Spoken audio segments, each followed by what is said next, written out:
Om Swastiastu. Perkenalkan, kami dari kelompok SGD A9. Pada kesempatan yang baik ini, kami akan mempresentasikan penugasan student project kami yang berjudul Activity in High Temperature for Diabetes, Risk Preparation and Suggestion.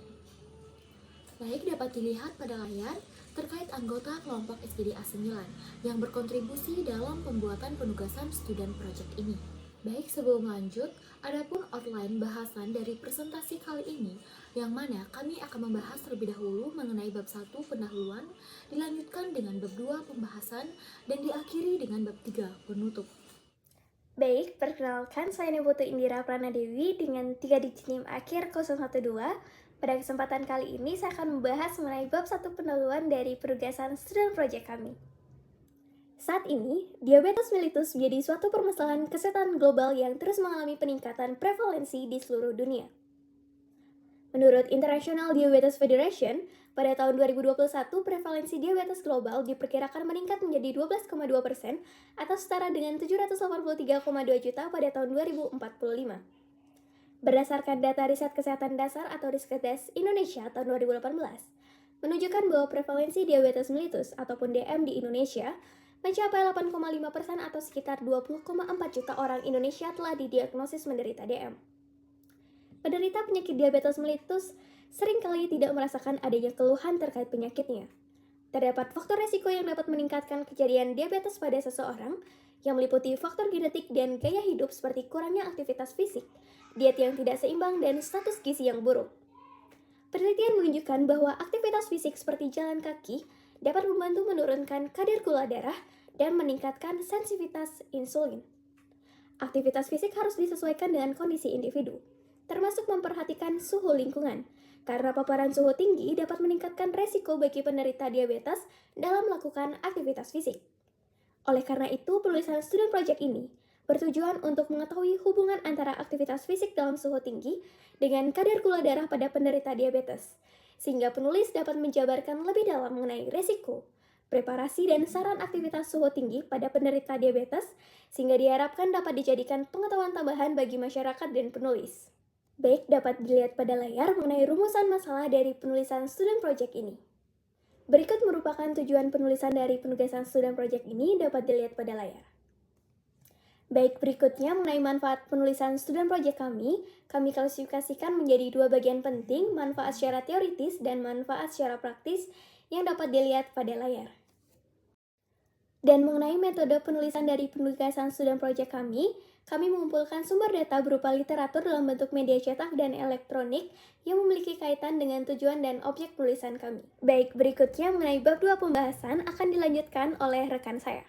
Baik, sebelum perkenalkan, nama saya Muhammad Aziz Ilham dengan NIM AHR 220. Di sini saya akan menjelaskan definisi dari diabetes mellitus. Diabetes mellitus adalah penyakit di mana kadar gula di dalam darah tinggi karena tubuh tidak dapat melepaskan atau menggunakan insulin. Diabetes mellitus merupakan penyakit yang tersembunyi sebelum muncul gejala yang tampak seperti udah lapar, haus, dan juga sering buang air kecil. Diabetes mellitus juga merupakan sekelompok kelainan heterogen yang ditandai oleh kenaikan kadar glukosa dalam darah atau hiperglikemia. Dalam kondisi normal, sejumlah glukosa dari makanan akan bersirkulasi di dalam darah. Kadar glukosa dalam darah diatur oleh insulin, yaitu hormon yang diproduksi oleh pankreas, yaitu berfungsi untuk mengontrol kadar glukosa dalam darah dengan cara mengatur pembentukan dan penyimpanan sel glukosa. Pada pasien DM, sel-sel dalam tubuh berhenti berespon terhadap insulin atau pankreas berhenti memproduksi insulin. Secara umum, diabetes mellitus terbagi atas 2 jenis, yakni DM tipe 1 dan juga DM tipe 2. Pada DM tipe 1, pankreas kurang atau tidak memproduksi insulin karena terjadi masalah genetik, virus, ataupun autoimun. Diabetes mellitus tipe 1 disebabkan oleh faktor genetika, faktor imunologi, dan juga faktor lingkungan. Sedangkan untuk DM tipe 2 terjadi karena kombinasi kecacatan dalam produksi insulin dan resistensi terhadap insulin, atau berkurangnya sensitivitas terhadap insulin. Sistem pankreas tetap menghasilkan insulin walaupun kadang kadarnya lebih tinggi dari normal, tetapi tubuh membentuk kekebalan terhadap efeknya sehingga terjadi kekurangan insulin yang relatif. Mungkin sekian jawaban dari saya dilanjutkan oleh rekan saya. Terima kasih. Perkenalkan, saya Natasha dengan 3 digit NIM akhir 240. Saya ingin melanjutkan mengenai etiologi diabetes mellitus. Diabetes mellitus tipe 1 yaitu terdiri dari beberapa penyakit sel beta pankreas yang menyebabkan defisiensi insulin absolut. Hal ini biasa diduga disebabkan oleh kerusakan autoimun sel beta pankreas tipe 1A. Beberapa pasien T1DM tanpa bukti autoimunitas sel beta mempunyai kelainan mendasar pada sekresi insulin. Hal ini seringkali disebabkan oleh kelainan bawaan pada penginderaan glukosa sel beta pankreas atau kelainan genetik atau keturunan lainnya. Yang kedua yaitu diabetes mellitus tipe 2 adalah bentuk diabetes yang lebih umum ditandai dengan resistensi insulin akibat kelainan kerja insulin pada jaringan target seperti otot, hati, dan juga lemak. Akibat interaksi kompleks dari berbagai faktor yang dicirikan oleh jenis kelamin. Ini menyebabkan penyakit dan biasanya bersifat progresif. Yang terakhir yaitu diabetes monogenik ditandai dengan gangguan sekresi insulin dari sel beta pankreas yang disebabkan oleh mutasi genetik individu. Jenis-jenis ini termasuk kelompok diabetes yang heterogen secara genetik, seperti diabetes mellitus remaja (MODY), kemudian diabetes neonatal persisten atau sementara, dan juga diabetes mitokondria. MODY adalah bentuk diabetes monogenik yang paling umum di mana salah satu dari beberapa gen yang mengkode kelainan primer pada sekresi insulin diwariskan secara autosomal dominan. Mungkin sekian dari saya, akan dilanjutkan oleh teman saya. Perkenalkan, saya Panda Sirsha Alfalandari dengan 3 digit makir 205. Di sini saya akan melanjutkan mengenai patogenesis dari diabetes mellitus, yang dimana melibatkan interaksi kompleks antara beberapa faktor seperti genetik, lingkungan, dan juga gaya hidup. Secara umum, diabetes mellitus dibagi menjadi dua, yaitu tipe 1 dan tipe 2, dan memiliki patogenesisnya masing-masing. Untuk tipe 1 merupakan gangguan autoimun, yang dimana sistem kekebalan tubuh secara keliru menyerang dan menghancurkan sel beta yang menghasilkan insulin di pankreas. Hal ini juga dipengaruhi dari faktor genetik yang memiliki peran sangat penting dari kerentanan terhadap diabetes mellitus tipe 1. Selain itu, ada pun faktor lingkungan seperti infeksi virus dan juga pola makan yang tidak teratur dari kecil itu dapat memicu respon autoimun pada individu yang rentan pada faktor genetik. Adapun penghancuran dari sel beta ilmiah yang menyebabkan terjadinya kekurangan absolut pada insulin dan mengakibatkan kadar gula menjadi tidak terkontrol. Untuk pada diabetes mellitus tipe 2, itu melibatkan resistensi insulin, di mana sel-sel tubuh mengalami penurunan respon terhadap aksi insulin, yang mengakibatkan adanya pengurangan penyerapan glukosa oleh sel dalam tubuh yang menuju pada peningkatan kadar gula. Selanjutnya ada obesitas yang dimana merupakan faktor risiko utama terjadinya resistensi insulin pada diabetes mellitus tipe 2. Sekian dari saya, terima kasih. Baik, perkenalkan saya Nimade Adrianisa Putri dengan NIM/KIR 149, izin melanjutkan untuk manifestasi klinis dari diabetes mellitus. Secara umum, manifestasi diabetes mellitus dapat dibagi menjadi dua kategori utama, yaitu gejala klasik dan juga gejala lainnya. Gejala klasik diabetes adalah kumpulan gejala yang umum terjadi dan sering digunakan untuk membantu mendiagnosis penyakit ini. Gejala klasik ini termasuk trias poli, yaitu poliuria, polidipsia, dan polifagia, serta penurunan berat badan tanpa alasan yang jelas. Poliuria atau ekskresi urin yang berlebih merupakan respons tubuh dari penderita diabetes dengan meningkatkan produksi urin sebagai upaya untuk menurunkan kadar glukosa dalam darah. Lalu polidipsia merupakan rasa haus yang berlebihan yang merupakan respons alamiah untuk memicu rasa haus yang berlebihan pada penderita diabetes sehingga mereka ingin minum lebih banyak untuk menggantikan cairan yang hilang melalui urin. Yang ketiga ada polifagia. Polifagia adalah istilah yang menggambarkan rasa lapar yang berlebihan. Hal ini terjadi karena glukosa yang merupakan sumber energi utama dari tubuh tidak dapat masuk ke dalam sel dengan baik pada penderita diabetes, yang akibatnya tubuh terus-menerus merasa lapar meskipun sebenarnya sudah mendapatkan cukup asupan makanan. Dan terakhir adalah penurunan berat badan tanpa alasan yang jelas.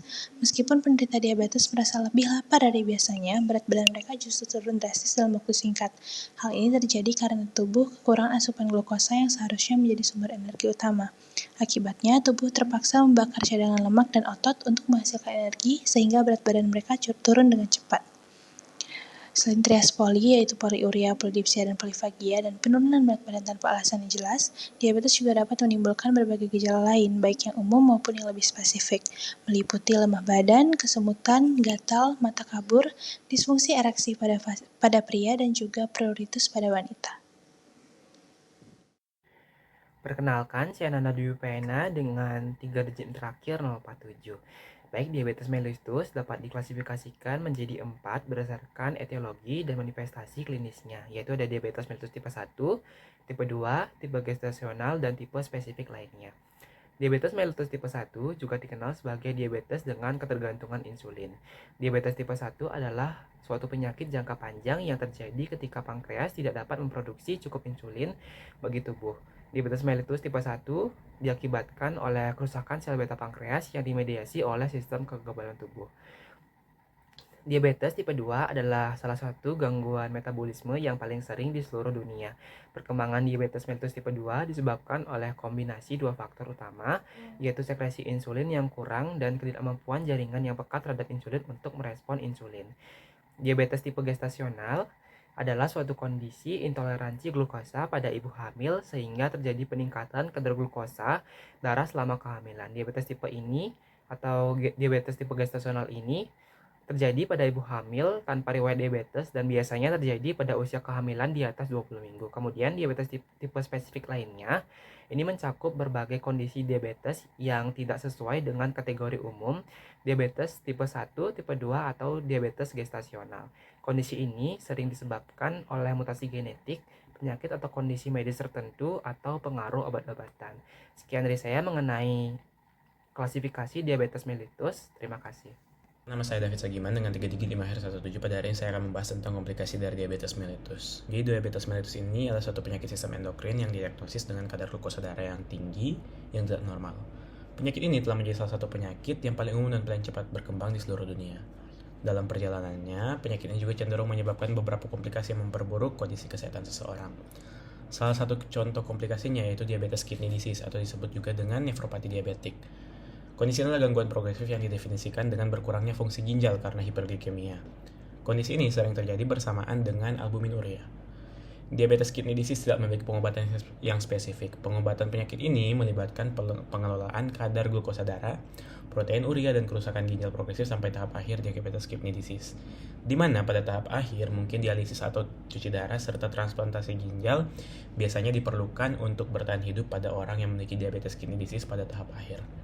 Selanjutnya, hiperglikemia dapat merusak pembuluh darah di retina. Hal ini menyebabkan pendarahan, ablasio retina, dan kebutaan. Kondisi ini disebut dengan retinopati diabetik, komplikasi diabetes yang paling umum. Terbagi menjadi non-proliferatif, yang ditandai dengan pelemahan pembuluh darah, dan bentuk proliferatif yang lebih parah dengan pertumbuhan pembuluh darah yang baru yang rapuh. Edema makula juga dapat terjadi merusak makula dari suatu mata. Prevalensi dari retinopati diabetik bervariasi di antara berbagai kelompok etnis dan populasi di seluruh dunia.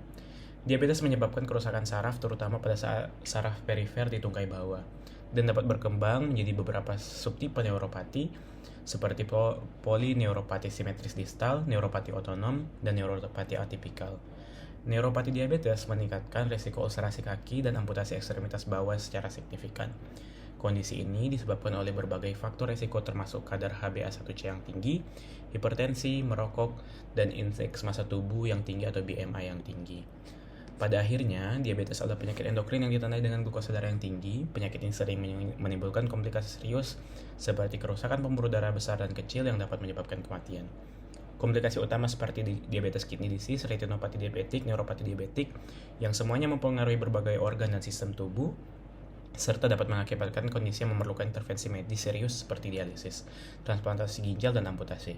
Pencegahan dan pengelolaan diabetes memerlukan pemantauan ketat kadar glukosa darah dan pengelolaan faktor risiko terkait lainnya. Mungkin demikian dari saya, akan lanjutkan oleh teman saya. Terima kasih. Izin melanjutkan, sebelumnya perkenalkan nama saya Iqdo Suputra dengan digit terakhir 37. Saya akan menjelaskan fisiologi tubuh terhadap rangsangan panas. Jadi tubuh menjaga suhu sekitar 37 derajat Celcius dengan mengatur produksi panas saat aktif atau menggigil dan juga kehilangan panas melalui pelebaran pembuluh darah dan berkeringat. Saat dingin, pembuluh darah menyempit dan juga produksi panas meningkat. Stres panas terjadi ketika tubuh mencoba untuk mempertahankan suhu inti 30 derajat Celcius. Saat terpapar lingkungan panas dan juga beraktivitas, hipotalamus mendinginkan tubuh dengan melebarkan pembuluh darah dan juga meningkatkan keringat. Berkeringat ini merupakan mekanisme utama untuk melepaskan panas, dikendalikan oleh salaf kolinergik saat cuaca panas. Hipertermia, penghilangan panas diukur dengan suhu tubuh rata-rata. Setelah paparan panas atau aktivitas fisik, suhu tubuh rata-rata naik karena tubuh lambat dalam menyesuaikan respon kehilangan panas. Kehilangan panas mencapai puncaknya seiring dengan meningkatnya suhu tubuh meskipun tanpa peningkatan lebih lanjut. Mungkin sekian dari saya, akan dilanjutkan oleh teman saya. Terima kasih. Izin melanjutkan, sebelumnya perkenalkan saya Paniko Mang Jason, Pernah Putra dengan 3 digit yang terakhir 054. Pasien diabetes mellitus secara terus-menerus terkena paparan suhu tinggi akan dapat mengalami kondisi yang berbahaya, seperti ketosidosis diabetik atau darah yang terlalu asam, hipoglikemia berat, dan juga gangguan kardiovaskular. Penderita diabetes mellitus dengan neuropati otonom dapat mengalami gangguan regulasi suhu tubuh, sehingga sulit untuk mendinginkan tubuhnya saat cuaca panas. Hal ini dapat menyebabkan hipotermia, yaitu kondisi di mana suhu tubuh naik di atas 38 derajat Celcius. Hipotermia sendiri dapat menyebabkan berbagai macam komplikasi yang serius, termasuk dehidrasi, gagal ginjal, dan juga bahkan kematian. Penderita diabetes mellitus lebih berisiko mengalami dehidrasi. Kadar gula darah yang tinggi pada diabetes mellitus dapat menarik air dari tubuh melalui proses diuresis osmotik. Dehidrasi dapat memperburuk efek panas dan juga meningkatkan risiko komplikasi, di mana penderita diabetes mellitus lebih rentan terhadap infeksi termasuk pada kulit dan juga pada kaki. Seseorang dengan diabetes mellitus memiliki masalah pada termosensitivitasnya, sehingga seorang dengan diabetes mellitus tidak dapat mengatur suhu tubuhnya dengan maksimal, yang mana kelama-kelamaan akan mengakibatkan penyakit ataupun cedera seperti neuropati. Suhu juga dapat mempengaruhi kualitas udara dan dapat meningkatkan pertumbuhan mikroorganisme, di mana pada penderita diabetes mellitus memiliki risiko lebih tinggi untuk infeksi mikroorganisme yang diakibatkan dari menurunnya imunitas, di mana hal ini dikarenakan adanya gangguan pada fungsi kemotaksis, fagositosit, dan juga aktivitas antigen sehingga lebih rentan terhadap infeksi. Nah, selanjutnya paparan suhu tinggi juga dapat mempengaruhi mekanisme metabolisme glukosa juga lemak pada pasien diabetes mellitus. Baik, sebelumnya perkenalkan saya Felicia Fernanda dengan 3 digit terakhir 075. Saya izin untuk melanjutkan presentasi yaitu di bagian manajemen penderita diabetes mellitus saat beraktivitas pada suhu tinggi. Di mana dalam pengelolaan diabetes, tujuan utamanya adalah meningkatkan kualitas hidup pasien. Untuk mencapai ini, terdapat beberapa tujuan harus dicapai. Yang pertama adalah tujuan jangka pendek, yaitu dengan menghilangkan adanya gejala diabetes, memperbaiki kualitas hidup, dan juga mengurangi resiko komplikasi akut. Kemudian kedua adalah tujuan jangka panjang, yaitu mencegah dan juga menghambat perkembangan dari penyakit mikroangiopati dan juga makroangiopati. Kemudian ketiga adalah tujuan akhir, yaitu di mana untuk mengurangi morbiditas dan juga mortalitas dari diabetes. Di mana untuk mencapai tujuan tersebut perlu dilakukan pengendalian glukosa darah, tekanan darah, berat badan, dan juga profil lipid melalui pengelolaan pasien secara komprehensif. Hal tersebut berkaitan dalam melakukan aktivitas fisik. Beberapa kondisi harus diperhatikan untuk memastikan keselamatan juga efektivitasnya. Adapun hal pertama yang diperhatikan yakni pemantauan gula darah harus dilakukan sebelum, saat, dan juga setelah melakukan aktivitas dengan memeriksa setiap 30 menit. Dan juga yang kedua adalah meningkatkan keton darah, di mana adalah lebih dari 1,5 milimol, dan juga urin 2+, yang dimana dapat menjadi kontraindikasi untuk melakukan aktivitas fisik. Dimana ketiga adalah riwayat hipoglikemi yang harus dipertimbangkan, dan juga komunikasi dengan dokter harus dilakukan. Dan yang keempat adalah ketersediaan karbohidrat harus tersedia jika terjadi hipoglikemi, dimana dengan mengkonsumsi karbohidrat setiap 20-30 menit. Dan selain itu, asupan cairan juga harus ditingkatkan sebelum, setelah, dan juga saat olahraga, dengan konsumsi cairan sebanyak 250 ml setiap 20-30 menit. Dengan demikian, pasien diabetes dapat melakukan aktivitas fisik dengan aman dan juga efektif. Sekian dari saya akan lanjutkan oleh teman saya. Terima kasih. Baik, selanjutnya masuk ke bab 3, yakni penutup. Baik, sebelumnya, perkenalkan nama saya Niwayan Dwi Anggayani dengan 3 digit yang terakhir 034. Adapun kesimpulannya, diabetes mellitus adalah penyakit di mana kadar gula di dalam darah tinggi karena tubuh tidak dapat melepaskan atau menggunakan insulin. Diabetes mellitus terbagi atas 2 jenis, yakni diabetes mellitus tipe 1 terjadi akibat kerusakan autoimun sel beta pankreas, dan diabetes mellitus tipe 2 terjadi karena resistensi insulin akibat kelainan kerja insulin pada jaringan target, baik pada otot, hati, maupun lemak. Adapun patogenesisnya melibatkan interaksi kompleks antara beberapa faktor seperti genetik, lingkungan, dan gaya hidup. Dan manifestasi klinis diabetes mellitus itu meliputi gejala klasik yakni trias poli serta penurunan berat badan tanpa alasan yang jelas dan gejala lainnya.